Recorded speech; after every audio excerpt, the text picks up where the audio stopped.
So going back to the decision to go to Google, I suppose a lot of people wonder, do you go to a startup or do you go to a established company? And I know Google is not yet public or about to go public?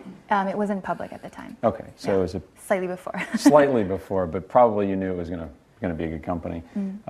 Tell us about that decision and whether or not in hindsight you think it was the right move. And I guess along those lines, the mentors you found at Google and how they impacted your career. Sure. So I actually, when I graduated, or right before I graduated here with a degree in computer science, I thought, hey, I'm going to be an engineer. That's what computer science majors do, and I didn't even know what a product manager was at that time.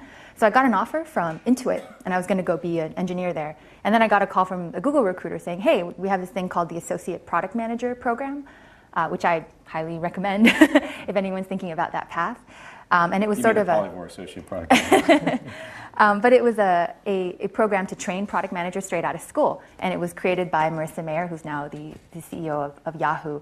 And so I thought, okay, I'll give it a shot. I mean, I don't know what PMs are. So I went to the interview not really knowing what to expect.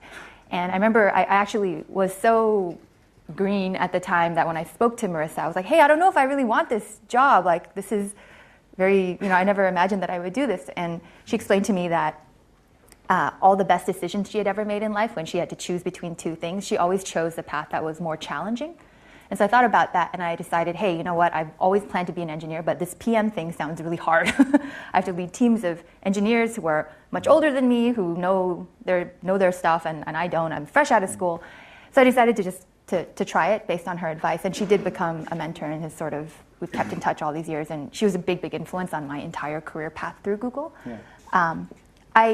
I look back on that and I think, well, I could have started maybe at a startup out of school, but the great thing that being at Google provided was, there's a few things. One, I got to meet a lot of really, really smart people, some of whom have gone on to do amazing things in Silicon Valley, and some of whom I've gotten to join Polyvore because we work together, so you sort of build your network at a larger company.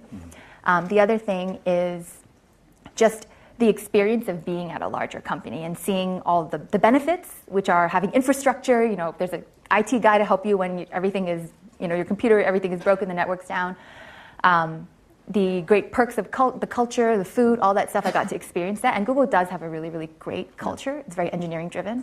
But then I also got to experience the downsides of a big company, like red tape, bureaucracy, having to work the system to get launches approved. So I got to see both sides, and then I was able to take that experience and apply it at Polyvore when we were creating our own culture and our own sort of infrastructure. It made me really able to appreciate how nice it is to be on a really small team where you just get stuff done really quickly. There's no communication overhead. You know everybody. You know everyone's significant others. Like all the great things about startups that are small. I was able to appreciate that so much more because I'd been at a larger company.